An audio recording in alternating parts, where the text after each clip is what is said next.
Hi students, computer class day 5 में आपका स्वागत है।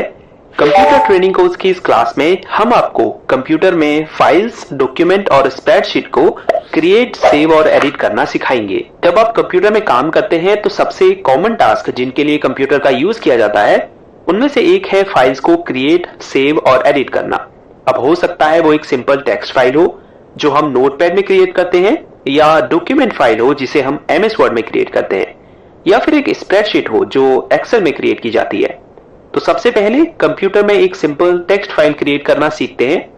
कंप्यूटर में टेक्स्ट फाइल्स को क्रिएट, व्यू और एडिट करने के लिए टेक्स्ट एडिटर का इस्तेमाल किया जाता है, फॉर एग्जांपल नोटपैड का। यह सॉफ्टवेयर आपको सभी विंडोज कंप्यूटर में देखने को मिलेगा। इसे ओपन करने के लिए हम सर्च बॉक्स में नोटपैड टाइप करेंगे, फिर ओपन पर क्लिक कर देंगे। ये नोटपैड का बेसिक इंटरफेस है जिसमें सबसे ऊपर कुछ मेन्यूज हैं जैसे फाइल, एडिट, फॉर्मेट, व्यू और हेल्प। अगर आप इन पर माउस कर्सर को ले जाएंगे तो आपको इन ऑप्शंस के अंदर कई अन्य ऑप्शंस देखने को मिलेंगे। इससे पहले कि मैं इन ऑप्शंस के बारे में आपको बताऊं, पहले मैं एक सिंपल लेटर क्रिएट कर लेता हूं। तो मैंने ये एक सिंपल लेटर क्रिएट कर लिया है। अक्सर मैं नोटपैड का इस्तेमाल नोट्स या फिर सिंपल डॉक्यूमेंट क्रिएट करने के लिए करता हूं। नोटपैड की खास बात यह भी है कि आप इसमें कोई एक्स्ट्रा टेक्स्ट फॉर्मेटिंग अप्लाई नहीं कर सकते हैं, यानी किसी स्पेसिफिक टेक्स्ट को बोल्ड, इटैलिक और हाईलाइट नहीं कर सकते, टेक्स्ट का फॉन्ट स्टाइल या कलर चेंज नहीं कर सकते। इसके अलावा डॉक्यूमेंट में कोई इमेज या पिक्चर्स भी ऐड नहीं कर सकते। हालांकि आप थोड़ी बहुत टेक्स्ट फॉर्मेटिंग कर सकते हैं, लेकिन वो फॉर्मेटिंग भी पूरे डॉक्यूमेंट में अप्लाई होती है। ये कैसे करेंगे बस थोड़ी देर में जानेंगे। एक बार जब आप डॉक्यूमेंट क्रिएट कर लें तो इसे कंप्यूटर में सेव करने के लिए ऊपर सबसे लेफ्ट कॉर्नर में फाइल मेन्यू पर क्लिक करें। उसके बाद सेव एज पर क्लिक करें। आप इसके लिए सीधे Ctrl+Shift+S शॉर्टकट की भी दबा सकते हैं। अब जिस भी फोल्डर में आपने फाइल को सेव करना है उसे सिलेक्ट करें, फिर फाइल को कोई नेम दें, उसके बाद सेव पर क्लिक कर दें। यह फाइल आपकी चुनी हुई लोकेशन में सेव हो जाएगी। लोग अक्सर सेव और सेव एज में कंफ्यूज हो जाते हैं। दोनों का एक ही काम है। हालांकि जो की डिफरेंस है इन दोनों ऑप्शंस के बीच में वो ये है कि अगर आपने किसी फाइल को पहले से सेव किया हुआ होगा और अब आप उसे एडिट करके उसमें कुछ चेंजेस करते हैं तो आप सेव पर क्लिक करके उस फाइल को अपडेट कर सकते हैं। वहीं सेव एज ऑप्शन का यूज करके आप किसी न्यू फाइल या फिर पहले से सेव्ड फाइल को भी नए नाम से किसी नई लोकेशन पर सेव कर सकते हैं। तो नोटपैड में फाइल क्रिएट और सेव करना बहुत ही सिंपल और इजी है। तो चलिए अब नोटपैड के मेन्यूज में दिए गए कुछ इंपॉर्टेंट ऑप्शंस के बारे में जानते हैं। जैसे अगर हम फाइल मेन्यू में क्लिक करें तो सबसे ऊपर न्यू ऑप्शन है, जिस पर अगर आप क्लिक करेंगे तो आप एक न्यू टेक्स्ट फाइल क्रिएट कर सकते हैं। लेकिन अगर आप पहले से एक टेक्स्ट फाइल क्रिएट कर रहे होंगे तो यह आपको उस फाइल को सेव करने को कहेगा। अगर आपको नहीं चाहिए यह फाइल, आप एक नई फाइल क्रिएट करना चाहते हैं तो डोंट सेव पर क्लिक करें। अब आप एक न्यू फाइल क्रिएट कर सकते हैं। नोटपैड में एक न्यू फाइल क्रिएट करने के लिए आप Ctrl+N शॉर्टकट की का यूज भी कर सकते हैं। अगर आप एक साथ दो फाइल क्रिएट करना चाहते हैं तो फाइल मेन्यू में न्यू विंडो पर क्लिक करें। अब आप एक साथ दो फाइल क्रिएट कर सकते हैं। इसके बाद ओपन ऑप्शन पर क्लिक करके आप पहले से सेव्ड किसी टेक्स्ट फाइल को नोटपैड में ओपन कर सकते हैं। इसके लिए Ctrl+O शॉर्टकट की का यूज भी आप कर सकते हैं। अगर आपको इस टेक्स्ट फाइल को प्रिंट करना है तो आप फाइल मेन्यू में ही प्रिंट के ऑप्शन पर क्लिक करें। अगली वीडियो में हम आपको किसी फाइल को कैसे प्रिंट करते हैं इसके बारे में भी डिटेल में बताएंगे। इसके अलावा प्रिंट करने से पहले पेज सेटअप कैसे करते हैं इस बारे में भी डिटेल में बताएंगे। उसके बाद नोटपैड को क्लोज करने के लिए आप एग्जिट ऑप्शन पर क्लिक कर सकते हैं। सेकेंड मेन्यू है एडिट। इसमें कुछ ऐसे कमांड्स दिए गए हैं जिनका यूज डॉक्यूमेंट एडिट करते समय अक्सर होता है, इसीलिए इन्हें ध्यान से समझिए, क्योंकि सिर्फ नोटपैड में ही नहीं बल्कि अगर आप MS वर्ड या किसी भी टेक्स्ट एडिटर या वर्ड प्रोसेसिंग सॉफ्टवेयर में काम कर रहे होंगे वहां पर भी ये कमांड आपके काम में आएंगी। सो एडिट मेन्यू में सबसे ऊपर अंडू का ऑप्शन है। मान लीजिए मुझसे ये वर्ड गलती से डिलीट हो जाता है। अब अगर मैं Ctrl+Z को साथ में दबाऊंगा तो ये वर्ड वापस आ जाएगा। अंडू फंक्शन का यूज करके आप अपने लास्ट एक्शन को रिवर्स कर सकते हैं। उसके बाद कट है। अगर मैं इस लाइन को यहां से हटाकर कहीं और रखना चाहता हूं तो मैं इसे सिलेक्ट करूंगा। किसी लाइन को सिलेक्ट करने के लिए लाइन की स्टार्टिंग में कर्सर को रखें, उसके बाद कीबोर्ड में Shift+डाउन एरो की दबाएं। अब कट करने के लिए Ctrl+X की को साथ में दबाएं। सिलेक्टेड टेक्स्ट कट हो जाएगा। अब आप इसे कहीं दूसरी जगह Ctrl+V की दबाकर पेस्ट कर सकते हैं। उसके बाद कॉपी का ऑप्शन है, जिससे आप किसी सेलेक्टेड वर्ड या पैराग्राफ आदि को कॉपी कर सकते हैं। इसकी शॉर्टकट की Ctrl+C है। उसके बाद कॉपी या कट किए गए टेक्स्ट को पेस्ट करने के लिए फंक्शन है, इसकी शॉर्टकट की Ctrl+V है। उसके बाद डिलीट फंक्शन है, इसकी शॉर्टकट की डिलीट है। अब जैसे मुझे इस वर्ड को डिलीट करना है तो मैं इसे सिलेक्ट करूंगा। किसी सिंगल वर्ड को सिलेक्ट करने के लिए कर्सर को उस वर्ड के बीच में या लास्ट में रखें, माउस के लेफ्ट क्लिक को 2 बार दबाएं, जिसे हम डबल क्लिक करना भी कहते हैं। अब डिलीट करने के लिए कीबोर्ड में डिलीट की प्रेस करें, सेलेक्ट किया गया वर्ड डिलीट हो जाएगा। उसके बाद सर्च विथ बिंग का फंक्शन है, अगर आप इंटरनेट से कुछ सर्च करना चाहते हैं तो इस पर क्लिक कर सकते हैं। फिर फाइंड फंक्शन है, जिसकी शॉर्टकट की Ctrl+F है। अगर आपको इस टेक्स्ट डॉक्यूमेंट में किसी स्पेसिफिक वर्ड या सेंटेंस को ढूंढना है तो आप कीबोर्ड में Ctrl+F की दबाएंगे, जिससे फाइंड डायलॉग बॉक्स ओपन हो जाएगा। अब जैसे हमें इस डॉक्यूमेंट में सर वर्ड को ढूंढना है तो हम सर टाइप करेंगे, फिर फाइंड नेक्स्ट पर क्लिक करेंगे। याद रखिएगा, आपको कर्सर डॉक्यूमेंट के स्टार्टिंग में रखकर किसी वर्ड को खोजना है, क्योंकि यहां आप देख सकते हैं सर वर्ड ऊपर है, और अगर मैं कर्सर इसके नीचे रखकर फाइंड नेक्स्ट पर क्लिक करूंगा तो ये मुझे कैन नॉट फाइंड सर का एरर शो करेगा। हालांकि आप डायरेक्शन में अप सिलेक्ट करके फिर अगर फाइंड नेक्स्ट पर क्लिक करेंगे तो आप देख सकते हैं वर्ड सर ब्लू कलर से हाईलाइटेड हो चुका है। अब अगर आप फिर फाइंड नेक्स्ट पर क्लिक करेंगे तो इस डॉक्यूमेंट में अगर सर वर्ड फिर यूज हुआ होगा तो ये जो ब्लू हाईलाइटेड कलर है उस पर मूव कर जाएगा। चूंकि इसमें और सर वर्ड यूज नहीं है तो कैन नॉट फाइंड सर का एरर यहां शो कर रहा है। अब ये फाइंड नेक्स्ट और फाइंड प्रीवियस फंक्शन है, जिसके बारे में हम बात कर चुके हैं, ये इनकी शॉर्टकट की है। फिर रिप्लेस फंक्शन है, ये फाइंड से थोड़ा डिफरेंट है, इसकी शॉर्टकट की Ctrl+H है। अगर आपको डॉक्यूमेंट में किसी स्पेसिफिक वर्ड खोजकर उसे दूसरे वर्ड से रिप्लेस करना है तो आप रिप्लेस फंक्शन का यूज कर सकते हैं। जैसे मुझे सर वर्ड को मैडम से रिप्लेस करना है तो मैं फाइंड वर्ड में सर टाइप करूंगा और रिप्लेस विथ में मैडम टाइप करूंगा, फिर रिप्लेस ऑल पर क्लिक कर दूंगा। इस डॉक्यूमेंट में जितने बार भी सर वर्ड यूज हुआ होगा वो मैडम वर्ड से रिप्लेस हो जाएगा। अगर आपको केवल एक वर्ड को रिप्लेस करना है तो रिप्लेस पर क्लिक करें।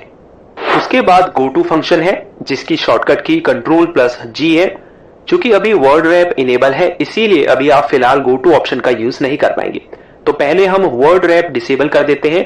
इसके लिए फॉर्मेट मेन्यू में क्लिक करेंगे, फिर वर्ड रैप के चेकबॉक्स को अनचेक करने के लिए इस पर क्लिक कर देंगे। वापस एडिट मेन्यू में क्लिक करेंगे। अब आप देख सकते हैं गो टू ऑप्शन इनेबल हो चुका है। जैसे ही इस पर क्लिक करेंगे आपके सामने go to line dialog box open हो जाएगा। अब इसका यूज करके आप डॉक्यूमेंट की किसी भी लाइन में माउस कर्सर को मूव कर सकते हैं। उसके बाद सेलेक्ट ऑल का ऑप्शन है। पूरे डॉक्यूमेंट को सिलेक्ट करने के लिए आप Ctrl+A की को दबा सकते हैं। उसके बाद टाइम डेट का फंक्शन है। अगर आपको नोटपैड में current time and date enter करना है तो आप F5 की को दबा सकते हैं। तो एडिट मेन्यू में जितने भी फंक्शंस या ऑप्शंस हैं, इनकी नॉलेज होना आपके लिए बेहद इंपॉर्टेंट है, क्योंकि आप किसी भी टेक्स्ट एडिटर या वर्ड प्रोसेसिंग सॉफ्टवेयर में काम करें, ये कुछ कॉमन टास्क हैं जिन्हें आपको डेली बेसिस में परफॉर्म करना पड़ता है। अब फॉर्मेट मेन्यू में आ जाते हैं। पहला ऑप्शन वर्ड रैप है। अगर आप इसे इनेबल करेंगे तो नोटपैड की विंडो को कैसे भी रीसाइज करने पर जो टेक्स्ट होगा वो साइज के हिसाब से एडजस्ट हो जाएगा। उसके बाद फॉन्ट का ऑप्शन है, जिस पर क्लिक करके आप ऑल टेक्स्ट में सेम फॉर्मेटिंग अप्लाई कर सकते हैं, जिसके बारे में हम शुरुआत में बात कर रहे थे। जैसे आप यहां से डिफरेंट फॉन्ट स्टाइल को चूज कर सकते हैं। फॉन्ट को रेगुलर, इटैलिक, बोल्ड और बोल्ड इटैलिक में रख सकते हैं। फॉन्ट के साइज को चूज कर सकते हैं। उसके बाद जैसे ही आप ओके पर क्लिक करेंगे आपकी चूज की गई फॉर्मेटिंग पूरे डॉक्यूमेंट में अप्लाई हो जाएगी। अब व्यू मेन्यू है, जिसमें पहला ऑप्शन जूम है, जिससे आप नोटपैड में जूम इन जूम आउट कर सकते हैं। डिफॉल्ट जूम को रिस्टोर भी कर सकते हैं। इनके आगे इन ऑप्शंस की शॉर्टकट कीज भी दी हुई है।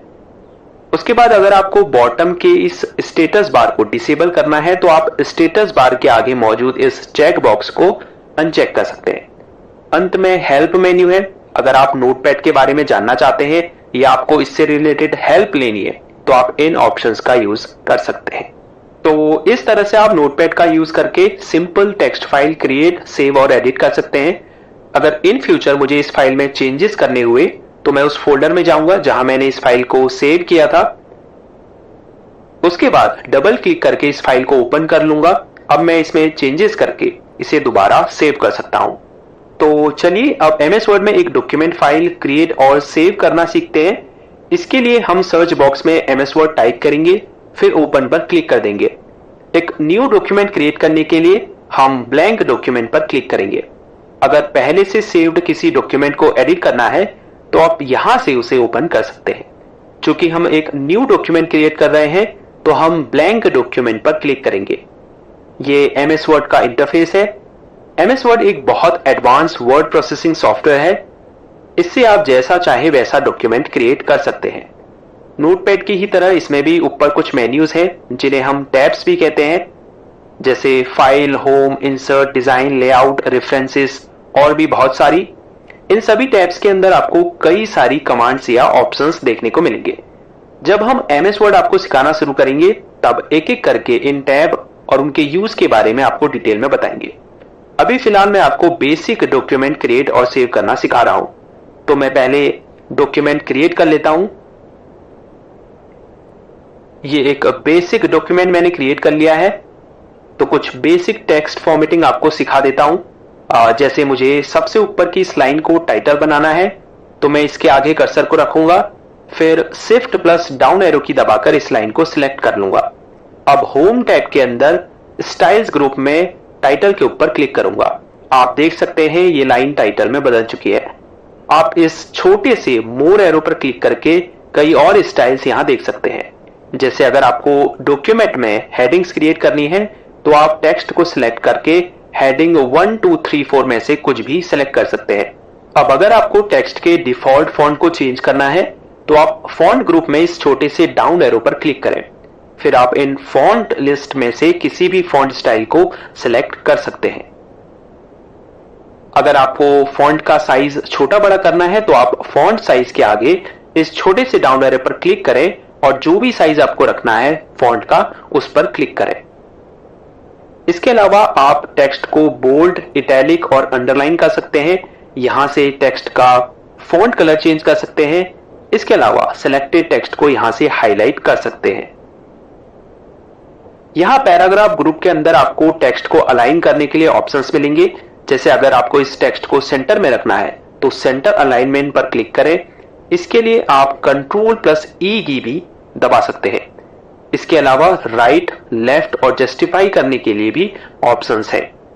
अगर आपको डॉक्यूमेंट में बुलेट लिस्ट और नंबर लिस्ट क्रिएट करनी है तो आप ऊपर दिए गए बुलेट और नंबरिंग के ऑप्शन पर क्लिक कर सकते हैं। होम टैग के अंदर ही यहां सबसे राइट कॉर्नर में आपको नोटपैड की तरह ही फाइंड, रिप्लेस और सेलेक्ट के ऑप्शंस देखने को मिल रहे हैं। इसके अलावा अगर आपको डॉक्यूमेंट में पिक्चर्स ऐड करनी है तो आप ऊपर इंसर्ट टैब में क्लिक करेंगे, फिर इलस्ट्रेशंस ग्रुप के अंदर पिक्चर्स ऑप्शंस पर क्लिक करेंगे। फिर अगर आपको अपने कंप्यूटर में मौजूद कोई पिक्चर अपलोड करनी है तो दिस डिवाइस पर क्लिक करें। स्टॉक इमेजेस यूज करने के लिए दूसरे ऑप्शन पर क्लिक करें। इंटरनेट से इमेजेस यूज करने के लिए ऑनलाइन पिक्चर्स पर क्लिक करें। आप इंसर्ट टैब से डॉक्यूमेंट में टेबल भी क्रिएट कर सकते हैं और भी बहुत कुछ इंसर्ट कर सकते हैं। जब हम एमएस वर्ड स्टार्ट करेंगे तब इनके बारे में डिटेल में जानेंगे। जब आप डॉक्यूमेंट क्रिएट कर लें तो कीबोर्ड में कंट्रोल प्लस एस की दबाकर आप इसे कंप्यूटर में सेव कर सकते हैं। इसके अलावा फाइल मेन्यू में भी आपको सेव और सेव एज का ऑप्शन देखने को मिलेगा। अगर आपको इसे प्रिंट करना है तो आप प्रिंट ऑप्शन पर क्लिक कीजिए। तो चलिए अब एक्सेल का यूज करके स्प्रेडशीट क्रिएट करना सीखते हैं। अगर आप डेटा एंट्री करना चाहते हैं या फिर अकाउंटिंग का काम करना चाहते हैं और इवन डेटा एनालिसिस भी अगर करना चाहते हैं तो इसके लिए एक्सेल एक बेहद ही पावरफुल टूल है। एक्सेल को ओपन करने के लिए हम सर्च बॉक्स में एमएस एक्सेल टाइप करेंगे, फिर ओपन पर क्लिक करेंगे। अब एक न्यू वर्कबुक क्रिएट करने के लिए ब्लैंक वर्कबुक पर क्लिक करेंगे। अगर आप एक्सेल में काम कर रहे हैं तो आपको कुछ बेसिक टर्म्स की नॉलेज होना बहुत जरूरी है, जैसे workbook, spreadsheet, cell, formula etcetera. अब जो ये रेक्टेंगुलर बॉक्स आपको दिखाई दे रहे हैं इन्हें सेल कहा जाता है। अब ये सभी सेल्स मिलकर एक स्प्रेडशीट बनाते हैं जिसे हम वर्कशीट या सीट भी कहते हैं। अब एक पूरी एक्सेल फाइल को वर्कबुक कहा जाता है। एक वर्कबुक में कई सारी सीट्स हो सकती हैं। और फॉर्मूला बेसिकली इक्वेशंस है जिनका यूज आप एक्सेल में कैलकुलेशन करने के लिए करते हैं। सो ये एक एक्सेल सेल है जिसमें आप डेटा एंटर करते हैं। किसी सेल में डेटा एंटर करने के लिए पहले हम उसे सेलेक्ट करेंगे। सेलेक्ट करने के लिए उस सेल पर क्लिक करेंगे, फिर डबल क्लिक करेंगे। आप देख सकते हैं ये सेल एक्टिव हो चुकी है। अब मैं इसमें डेटा टाइप कर सकता हूं। अगर मुझे दूसरी सेल में जाना है तो मैं एरो कीज का यूज कर सकता हूं, जैसे राइट सेल में जाने के लिए राइट एरो, नीचे की सेल में जाने के लिए डाउन एरो, लेफ्ट सेल में जाने के लिए लेफ्ट एरो और ऊपर की सेल में जाने के लिए अप एरो का यूज कर सकते हैं। अगर आपको वर्कबुक में एक नई शीट क्रिएट करनी है तो आप नीचे शीट 1 के ठीक आगे प्लस के साइन पर क्लिक करके एक न्यू शीट क्रिएट कर सकते हैं। अब अगर मुझे इसे डिलीट करना है तो मैं इस पर राइट क्लिक करूंगा, फिर पॉपअप मेन्यू में डिलीट के ऑप्शन पर क्लिक करूंगा। अब थोड़ा एक्सेल के इंटरफेस का इंट्रोडक्शन आपको दे देते हैं। यहां सबसे ऊपर ये क्विक एक्सेस टूल बार है जिसमें कुछ टूल्स आपको दिखाई दे रहे हैं, जैसे वर्कबुक को सेव करने के लिए, एक्सेल्स को अनडू और रीडू करने के लिए, फिर ये छोटा सा डाउन एरो है जिस पर क्लिक करके आप क्विक एक्सेस टूल बार को कस्टमाइज कर सकते हैं। यानी कुछ और टूल्स जैसे न्यू, ओपन को यहां ऐड और रिमूव कर सकते हैं। उसके बाद ये फाइल, होम, इंसर्ट टैब्स हैं जिनके अपने अपने ऑप्शंस हैं। इस पूरे एरिया को हम रिबन भी कहते हैं। अगर आप राइट कॉर्नर पर इस अप एरो में क्लिक करेंगे तो आप इस रिबन को हाइड कर सकते हैं। उसके बाद ये नेम बॉक्स है जिसमें करंटली सिलेक्टेड सेल का नेम शो होता है। जैसे अभी हमने A1 सेल को सिलेक्ट किया है तो नेम बॉक्स में A1 शो हो रहा है। ये फॉर्मूला बार है जहां से आप सेल में फॉर्मूला लगा सकते हैं। अब ये जो अल्फाबेट्स हैं ABCD, ये कॉलम्स नेम है। अगर आप इन पर क्लिक करेंगे तो ये पूरा कॉलम सिलेक्ट हो जाएगा। इस तरफ जो नंबर्स हैं वो रो को डिस्क्राइब करते हैं। सो आई होप अब आप एक्सेल के इंटरफेस को बहुत हद तक समझ गए होंगे। जब हम एक्सेल सीरीज स्टार्ट करेंगे तब आपको डिटेल में ये सभी चीजें सिखाई जाएंगी। अब अगर मुझे एक्सेल वर्कबुक सेव करना है तो मैं कीबोर्ड में Ctrl+S की दबाकर उसे सेव कर लूंगा। सो ये थी कंप्यूटर क्लास डे 5 जिसमें आपने कंप्यूटर में फाइल्स, डॉक्यूमेंट और स्प्रेडशीट को क्रिएट, सेव और एडिट करना सीखा। आई होप ये वीडियो आपको पसंद आई हो और इस वीडियो से आप बहुत कुछ नया सीखे हो। अगर ऐसा है तो वीडियो को लाइक करना बिल्कुल ना भूलें। अगर कोई सवाल या सुझाव हो तो नीचे कमेंट कीजिए, हम उसका जवाब आपको जरूर देंगे। अंत में जाते जाते चैनल को सब्सक्राइब करना बिल्कुल ना भूलें। इस वीडियो में इतना ही। See you in the next class. अपना ख्याल रखिएगा। तब तक के लिए गुड बाय।